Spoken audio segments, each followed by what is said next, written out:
Hello, excuse me, I'm Jan Hubbard from Applied Energy Innovation.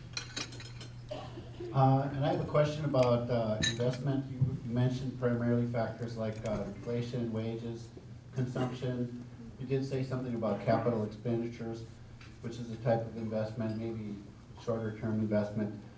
How do you see investment as being a factor in not only the growth in the future, but as affecting employment and inflation?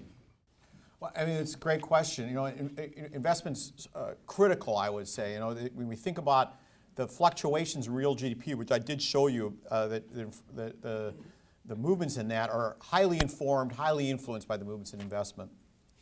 So one of the questions we're often asking our business contacts, such as yourself, is, you know, what's your outlook for capital expenditure in the next year or two, or the next 6 months to a year even, or a shorter time frame?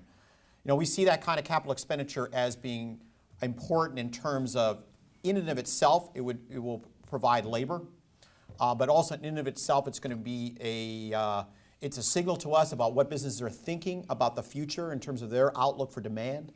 So all that matters. If we're able to, you know, if one of the goals of current policy is, you know, if you look at the holdings of cash by American corporations right now, very high in general. One of the motivations of current policy is, by keeping interest rates low, you're encouraging businesses to not invest in the financial markets, but instead of engaging in capital expenditure. And that would be positive for both employment and also for prices. So that's certainly part of our, when we think about how to form our outlook for GDP, certainly investment is a big part of that. If you, just a quick advertisement, if you go to the Minneapolis Fed webpage, you'll see great charts charting how various components of real GDP have behaved over the last 6 years, really since the beginning of the recession. I think even starting even earlier possibly. And investment, you'll see, just really collapsed during the Great Recession, and has been making its way back only slowly. If we could get faster increases in investment, then that would start to fuel a faster recovery. Hi, David Paradise, BMO Harris Bank. A couple of questions, and they all kind of drive towards the unemployment. Does your model make provision, and this is not a political statement, but there seems to be a lot of concern that the implementation of the Health Care Act is going to radically affect unemployment. Does your model already allow for that estimated factor? And if so, what is that factor, if you don't mind sharing? And then following that, the government being the largest employer and #1 consumer in our country, when gross domestic product is less than the national debt, how do you see those future cuts, if becoming, affecting the unemployment?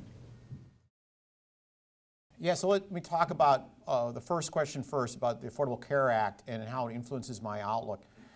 You know, I would say that our model is not sufficiently detailed to capture that particular influence.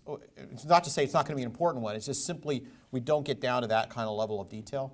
What we do try to capture, and this is more judgmental than formal when we think about things, is we talk to businesses about their level of uncertainty. And one of the things they'll mention is the Affordable Care Act. So that will get integrated into sort of a general perspective about, okay, what's going to be happening to capital expenditure?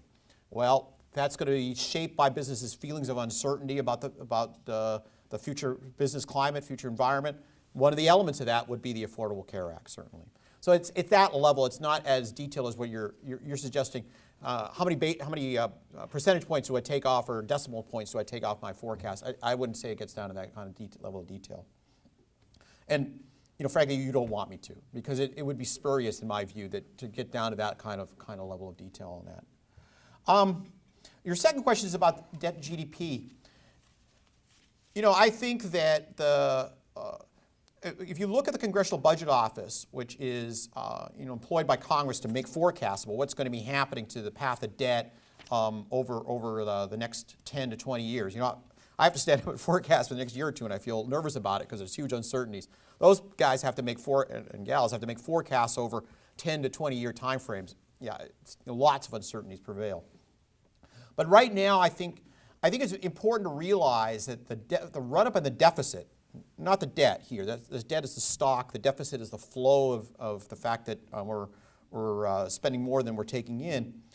The deficit went up a lot in the recession, and it's because of income goes down, and also the government pays out stuff to help people to cushion them against the effects of the recession. We're already starting to see the deficit come down. If you look at the forecast from the Congressional Budget Office, the forecast is basically that the debt to GDP ratio will remain at its current level going into about the latter part of this decade. It's in the beginning of the next decade where you start to see the tensions really start to come together. And those tensions are shaped by the entitlement programs versus the tax base.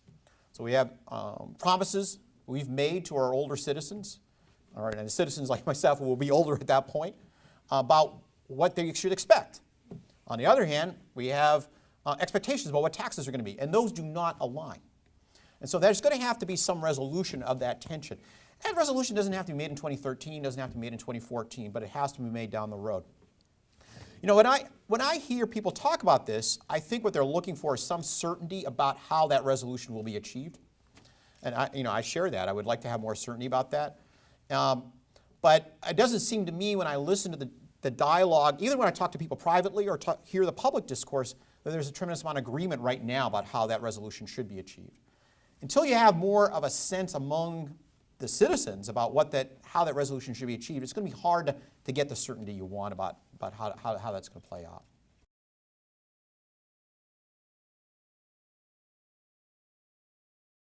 With the debt keep continually rising out of sight, the spending is not under control on the national level. Many of the states are having financial problems. Some of the cities are going bankrupt. And then besides that, the Federal Reserve is printing loads of money. Where do you see ourselves in 5 years from now, 5+? So I've tried to make an outlook for 2 years, and and one of the things I don't show you is sort of the uncertainties around that forecast, and the uncertainties are large. But I'll try to make a forecast, as you suggested, around the next 5 years. You know, so 5 years out, we're talking 2018. As I suggested earlier, I think we're going to a lot of the run-ups in the gap between spending and tax collections we've seen in the last few years are being driven by effects that are very much related to how low output's been, how low employment's been, the recession and the slow recovery. As we move through 2018, we're going to see a reduction in the deficit. Now, that's not going to necessarily mean a reduction in the debt, but it's going to mean a reduction in the gap between spending and taxes that we've been seeing. What we will see, I think, is a normalization of the debt to GDP ratio that, as I suggested earlier, I think will continue into the latter part of this decade, and then we're going to have to deal with this tension I described earlier between entitlements and taxes. My best forecast for 5 years out is that the Fed will be successful in achieving its goals in terms of inflation and unemployment. So unemployment will be back down into a range between 5.2 and 6%. Inflation will be running around 2%. I don't have good, if you look at private sector forecasts, so this is sort of, I'm the Fed talking about the Fed trying to achieve its goals, so of course I'm going to tell you we're going to achieve our goals. But you look at private sector forecasts, they sort of share this confidence that 5 years out, we're going to be looking at inflation and unemployment that have normalized back to 2% inflation and unemployment running between 5.2 and 6%.